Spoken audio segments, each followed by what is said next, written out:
Opening day is finally here. We are ready to get the 2023 Major League Baseball season underway tomorrow with the first pitch of the 2023 season. And I'm delighted to be here with you once again for the 7th season on the Solo Shot here on the FanDuel Podcast Network and numberFire.com, breaking down the slate, talking pitchers, talking stacks, and talking about how to win when filling out your FanDuel lines. We're here today to break down opening day and the main slate for tomorrow. So let's dive on in and get you ready for day number 1. This is the Solo Shot right here on the FanDuel Podcast Network and numberFire.com. My name is Jim Sonis. I am a senior writer and analyst for numberFire.com, here to break down an 11-game main slate on Thursday with lock set for 1:05 p.m. Eastern over on FanDuel.com. So again, if you listen to this on Thursday after 1:05 p.m., there is a 4-game later slate that will lock later on today. So still some action you can get. Check out those in the lobby over on FanDuel. Not discussing those here on the podcast for today, focusing just on the main slate because it is a doozy. Again, 11 games there.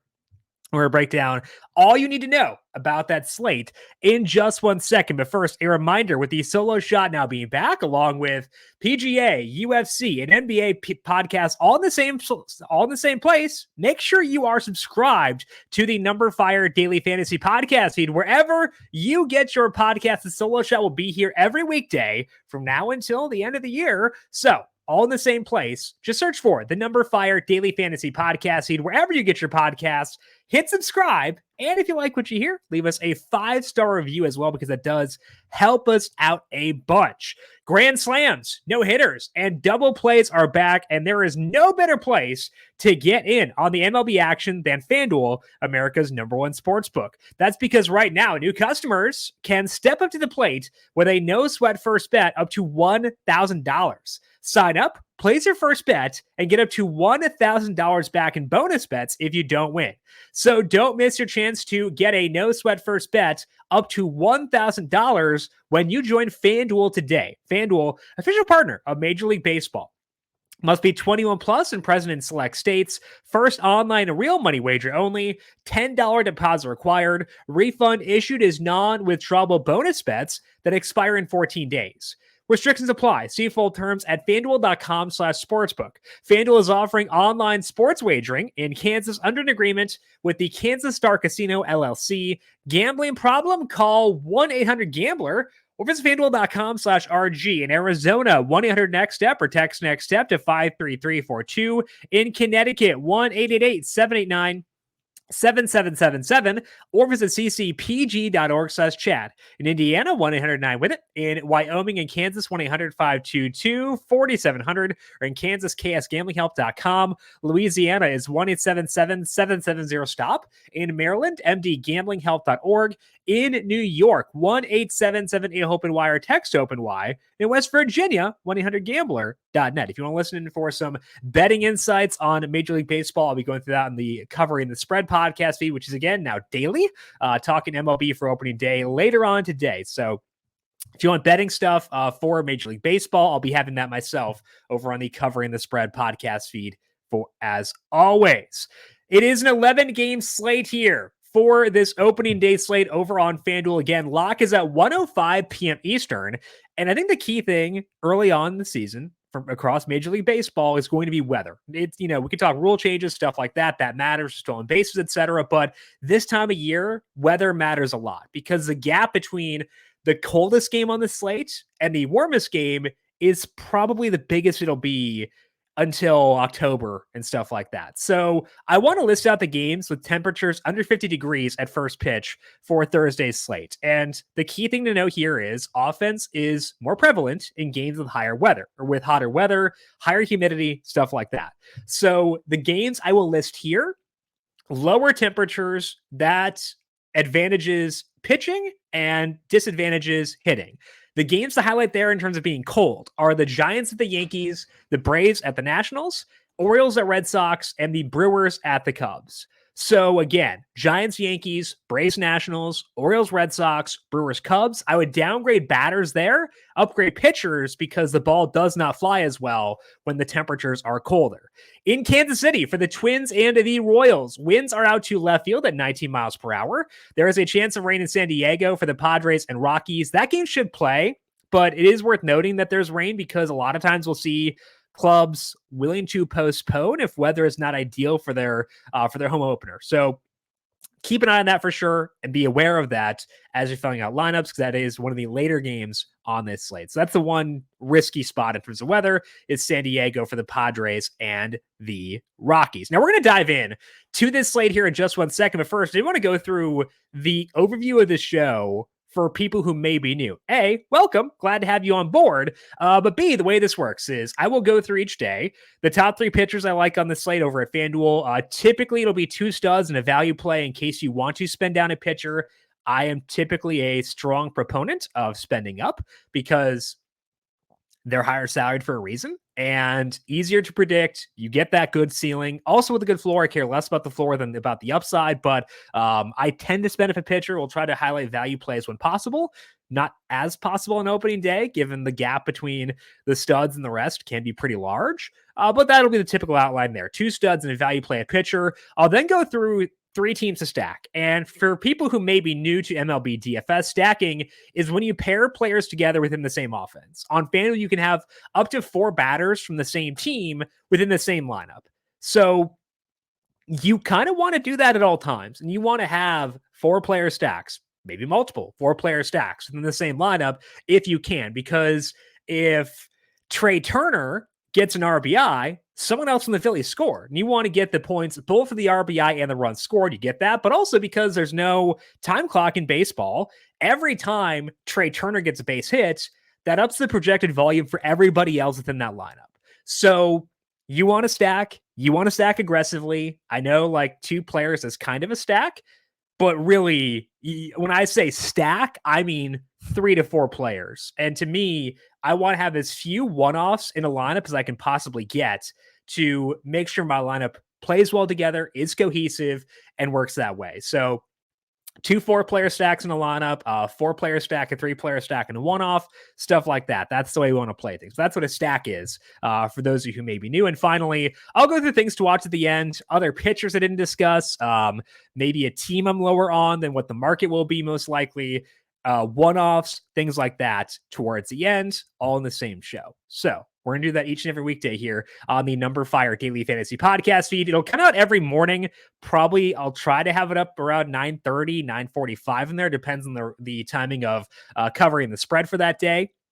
It'll be up on the numberFire Daily Fantasy Podcast feed, and then later on up on the FanDuel YouTube page. So if you prefer to watch it in video form, you can find that as well over on the FanDuel YouTube page. Just search for FanDuel on YouTube. It'll pop up the page there to get that if you want the video version of the show instead. I will be hosting most days, but we'll also have Austin Swaim and Tom Vecchio in the mix. If you listened last year, you know their voices, you know their thoughts well. Tom, of course, the host of our NBA show, The Daily ISO. Austin doing UFC and doing a lot of solo shot for us as well. So check out Tom on Twitter at DFS_Tom. Check out Austin on Twitter at ASwaim3 if you want their insights on baseball. And again, they will be here throughout the year as well. With all that said, let's finally dive on in and get you ready for this opening day slate. Pitching preview for opening day over on FanDuel. Corbin Burns comes in with the highest salary on FanDuel. He is $11,000. Garrett Cole is 10-9 with Jacob deGrom at 10-8. Max Scherzer is 10-7. Aaron Nola 10-6. We got Shane McClanahan against Detroit. He is 10-4. Sandy Alcantara facing Scherzer at 10-2. Max Fried comes in at $9,800. Alek Manoah 97. Blake Snell in the potential weather game is 95. Pablo Lopez making his Twins debut at 92. Hunter Green is 91. Miles Nicholas 91 as well. We have Marcus Stroman and Eduardo Rodriguez as the other guys at $8,000 or higher. Now, this time of year, it's hard to find guys with huge projected pitch counts because they're getting ramped up, don't want to go too hard right away, and that's a thing to consider. We'll talk about Jacob deGrom in things to watch because he is a big piece in this discussion, the pitch count discussion. But there are 2 guys I feel really good about, and I like the spots they're in for this opening day slate. And I'm going to rank them number 1 and number 2. Those guys are Garrett Cole at 10-9 and Max Scherzer at 10-7. I'm going to favor Max Scherzer at the top of my pool. Let's talk about him, and we'll talk about Garrett Cole later on. Scherzer is facing the Marlins on the road. Their active roster last year had a 102 WRC plus against righties. You can find that by going to FanGraphs. There is an active roster button. Click that. It'll show you the guys who are on their active roster now, what they did during the 2022 season, because you want to judge it based on that, not based on what the team did last year. A lot of roster changeover stuff like that. So you want to make sure you have the active roster tab clicked when you're looking at team level stats. So 102 WRC plus in the Marlins, you will notice that the WRC pluses will be above average for most teams because a lot of the lesser hitters have been filtered out. You got the good hitters healthy once again, back in the pool. So a 102 WRC plus on this slate is actually a tiny bit below average, which is a good thing for Max Scherzer. The good thing with the Marlins is that they don't strike out, or they don't hit a lot of fly balls. And that's one of Max Scherzer's biggest weaknesses. And the park helps for that too, though it's actually a decent park this time of year with everywhere else being kind of cold. But with Scherzer, he had injuries last year, but when he was healthy, we saw him pitch really well. We saw Scherzer make 15 starts after he came back off the IL. And in that time, he really cut back on his cutter usage. And in those 15 starts, he had a 2.84 skill interactive ERA with a 31% strikeout rate. He paired that with a low walk rate. Hard hit rate is pretty decent. And again, the one issue was a lot of fly balls, but the Marlins not a team that supplies a lot of those. So Scherzer pitched well down the stretch. And this spring, phenomenal stuff for Scherzer. 17 and 2/3 innings, 25 strikeouts, 2 walks. I'm going to put less weight on that due to the World Baseball Classic diluting the player pool a bit. But it does help that in that sample, Scherzer was good. Never a bad thing to be a good pitcher. The biggest thing for me that makes Max Scherzer a stud on this slate is pitch count, because Scherzer went 100 pitches in his final spring training outing. He is fully stretched out. He is ready to go. I have him projected at 100 this year. Nobody else above 90, or for this slate, nobody else above 95. I want that. 100 pitches for Scherzer leads to 7.8 projected strikeouts for me. It's a very good number. I will take it, and that makes Max Scherzer my number one starter on this opening day slate. I will put Garrett Cole second. The weather is definitely a thing in his favor. Only 42 degrees at Yankee Stadium for first pitch, and we want that for pitching, and it's especially good for Garrett Cole because he did let up a lot of hard contact last year.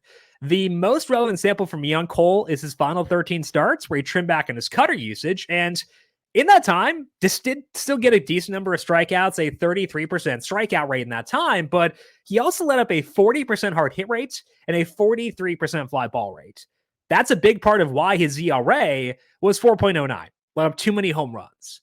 Now, that's an issue because suppressing hard contact is a skill that we want for our pitchers, but it's less of an issue when it's this cold out. So that's a good thing for Cole.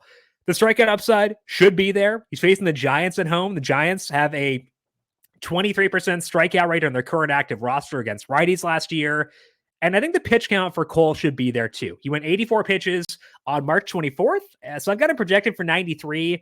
That might be a bit conservative because we could see a 15 pitch jump in there. But even at 93 pitches, I have Cole projected for 7.3 strikeouts.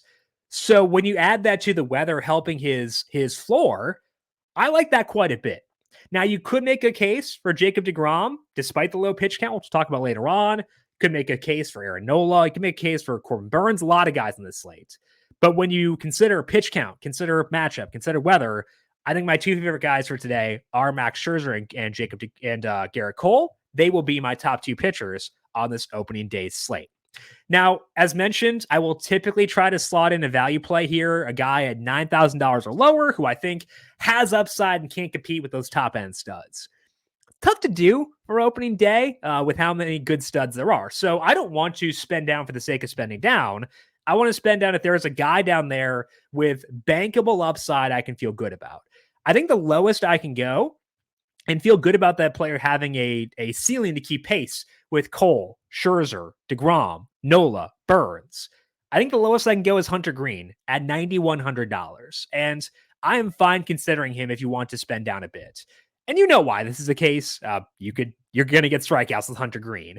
Those were there all season for Green. But he was struggling big time with hard contact. He had a stretch where he cut back on the four-seam fastballs because they were contributing to that hard contact, and it helped a bit.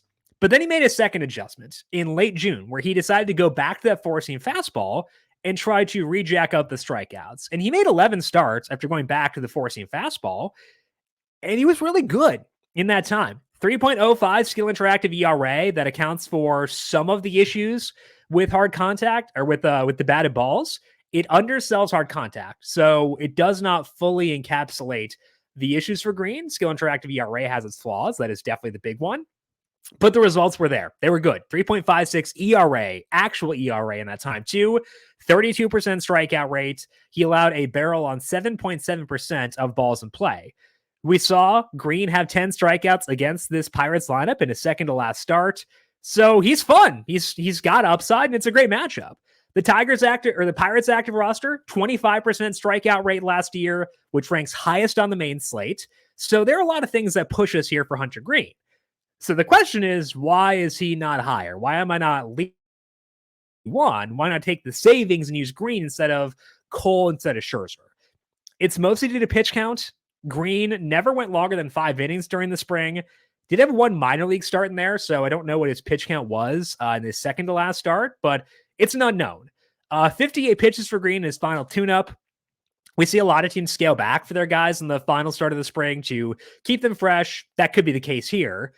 Because of the unknowns, I have Green projected for 85 pitches just because I don't really know what he's going to do.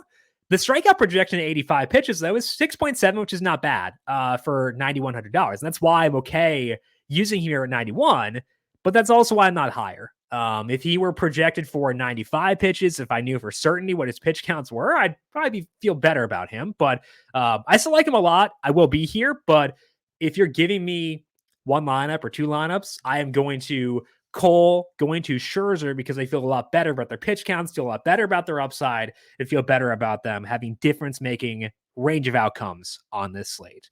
So that's the pitching discussion for today. And again, we'll talk about Jacob deGrom in things to watch. Let's go now to the stacking section, though, and talk about offenses I'm pinpointing for today. And I think that weather should play a massive factor here. It matters for pitching, but less so there because I'm focused on strikeouts. Those don't change as much based on weather. But for hitting, it matters for every single plate appearance. And if you look at the implied team totals, you can find these over on numberFire. Go to the heat map. If you look at the top implied team totals on this slate, 2 of the top 3 are in games with temperatures in the low 40s. That's a pretty big red flag to me. And we'll still talk about one of them. We'll talk about the Braves later on. We'll talk about the Red Sox and things to watch. But I want the top 2 stacks for me to come from better weather for hitting. That's why I like the Twins as my top stack against Zach Greinke for Thursday. It is 68 degrees in Kansas City. As mentioned, the wind is blowing out too. Those are good things in terms of weather, much better than what you get in Boston or in DC.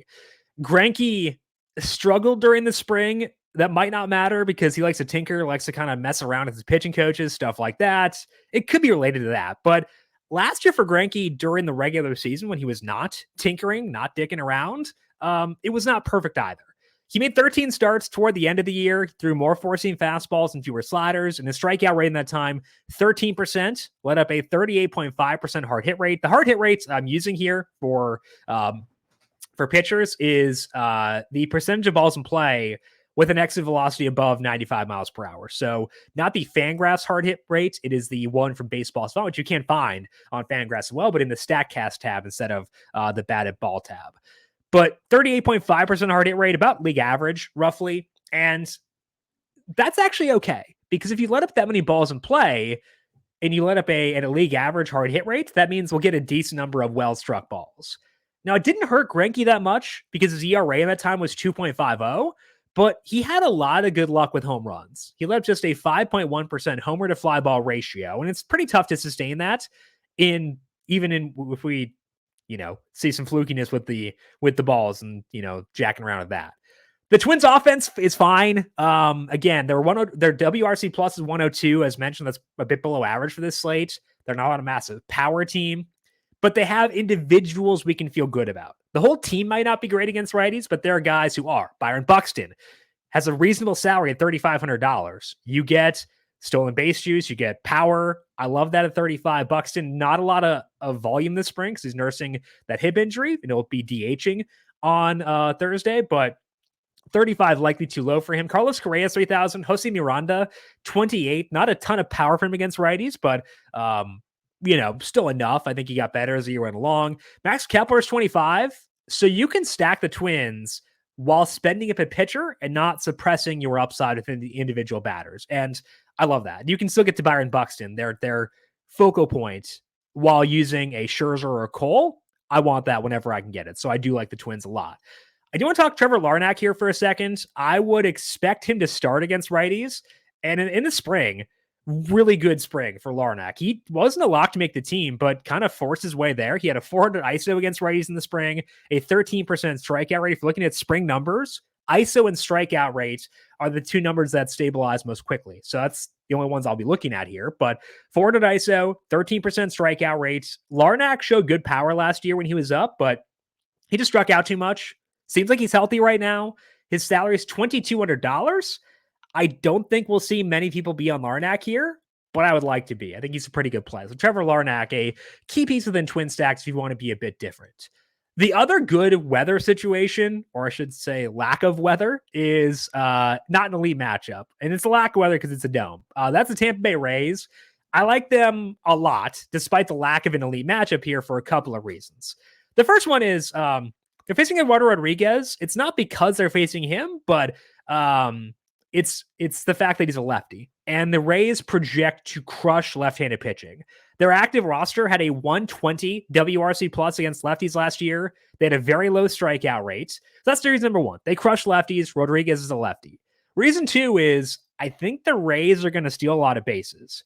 They had the fifth most stolen bases this spring, 34, and they were caught just 6 times. And I want that aggressiveness because we could see a lot of teams running a lot this year. That's going to skew things for DFS, where speed is a bigger factor in the equation. And that's especially true in March and April when power is not as focal because the weather's bad. So if you're looking at the percentage of FanDuel points scored by stolen bases, that's going to be higher this time of year always, but it's going to be higher this year in general as well. So I do want teams that will run. The Twins won't. That's one downside for them. The Rays, I think, will run quite a bit, even against the lefty, which we'll talk about here in a second. I want that aggressiveness with the Rays. It gives me 2 sources of upside via the power against lefties and via the stolen bases. As I said, the matchup here is not elite. Rodriguez, last year, after he came back, started mixing in a sinker down the stretch, and he got some good batted ball data as a result, but still in that time, a 4.25 skill interactive ERA. His ERA was 4.61. So it's not like he was a shutdown kind of guy, especially when you degrade on a curve with this being opening day. So it's a fine matchup. But the Rays are great against lefties, likely to swipe bags. They're in a dome, which is good this time of year. So I love all that. It's enough for me to be on the Rays as my number 2 stack on the main slate. I would downgrade them a bit if Wander Franco can't play. It sounds like he'll be good to go, maybe with that quad injury. But he's a big piece. He's an important player. It would impact his willingness to run too, which stinks. But I think we can be here regardless. Randy Arozarena is one of the top guys on the slate, whether in a stack with the Rays or as a one-off. He had a 242 ISO against lefties. He stole 8 bases against lefties. You don't see a ton of guys who will swipe bags against lefties, but Arozarena definitely did last year. So again, new rules this year, bigger bags. I think that benefits guys who run. Arozarena will, and he has power to boot against lefties. So I think Arozarena is one of my focal points at batter on this slate. I do think you can slot the Braves into third for stacking. Temperature in DC is 46 degrees. If that were higher, if it were 56 degrees, maybe the Braves be first for me, but it's not. And I think we can feel good putting them third, even if that does wind up meaning that we are lower on them than the field. I think I'm okay making that trade-off because weather should matter a lot, and it does for me. They're facing Patrick Corbin. Corbin struggled last year, made a lot of tweaks, never really fixed everything. The final tweak for Corbin was basically ditching his four-seam fastball, which was good, a good move, but still didn't cure his issues. It was a 9-start sample for Corbin with fewer four-seamers. His skill interactive ERA was 4.80. He had a 14% strikeout rate. Hard hit rate stayed high at 45%, and he let up a lot of balls in play.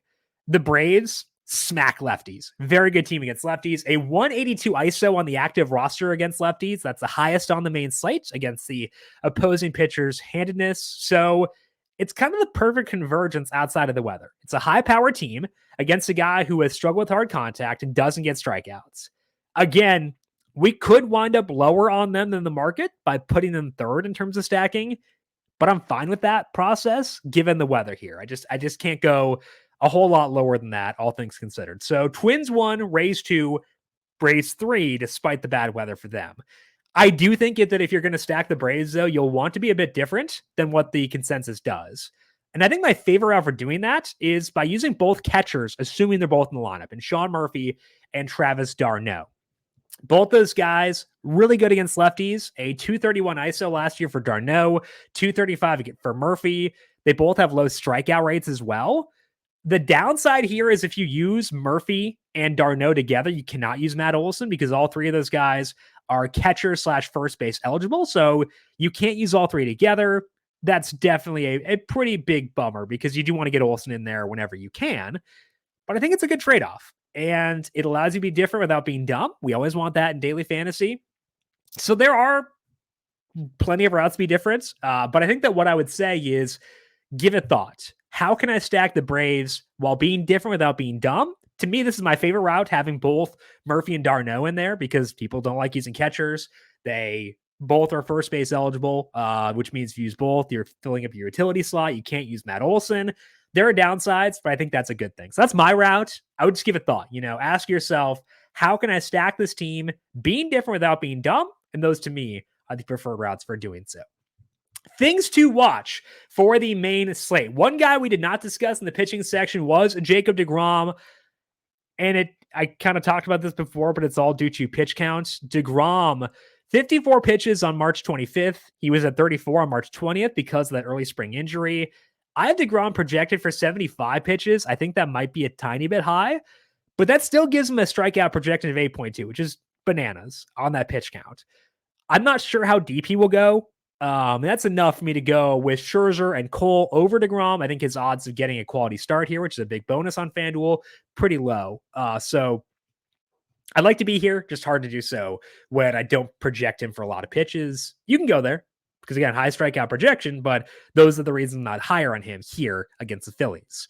Similar to the Braves, the Red Sox have a high implied total in poor weather. Facing Kyle Gibson here, Gibson was actually pretty decent down the stretch last year. The Red Sox offense is more fine than great, I would say. It's just 40 degrees. So I'm fine being lower on the Red Sox in consensus. I think they make sense. I get it if you want to go there. I'm not going to talk you out of it, but there's a reason why I'm lower on them. Given the weather, given Gibson, given the overall offensive quality, I think it makes sense to be a bit lower on the Red Sox than the market on this slate. Finally, if you want a spot with high hard contact rates and good weather, you can check out San Diego. Again, check out the weather there to make sure that game will play. But the Padres facing German Marquez, he gets ground balls and he benefits from being outside of Coors Field, but lets up a lot of balls in play. Decent number of those are well struck. So that makes the Padres okay. Rockies facing Blake Snell. He does get strikeouts, but we also know what happens when he doesn't get strikeouts. Fly balls and hard contact can be there. It's 55 degrees, not perfect weather, but I would not be super shocked if either side gets some runs here. So I think that game is viable. I do think you could justify stacking the Pirates against Hunter Green if you want to, too, given the amount of hard contact and fly balls he allows. I think that's okay. A lot of ways to play things on this slate. Finally, final thing we do on the solo shot each day is I will give out a couple of home run calls. These are just for fun. They're not based on the betting odds of FanDuel Sportsbook. They could be terrible odds. I'm just going to go with a guy I think is fun to hit a dinger and a guy who I think is boring. Basically, who's the chalkiest option I can go with for today? Just 2 home run calls. These are purely for fun and for nothing else. Boring one, Randy Arozarena. I mentioned he does well against lefties. He's playing indoors, a lot of power against lefties. Rodriguez, not a guy we need to be super, super fearful of. I like Arozarena. He's fun to watch. Watching the WBC was always a delight. So we'll go Randy Arozarena as the boring one. For the fun one, I'm going to go Larnach. Talked about him before at the Twins. Trevor Larnach, good power last year against righties, good power this spring, lower strikeout rate. I think he'll be in there. I think people will gravitate towards Buxton, Correa, probably Joey Gallo. I mean, I get it. He does steal some bags, but we'll see. So I think I want to go Larnack as a way to be different without being done within that twin stack, more power for him than Miranda against righties. So home run calls for opening day, Randy Arozarena and Trevor Larnack.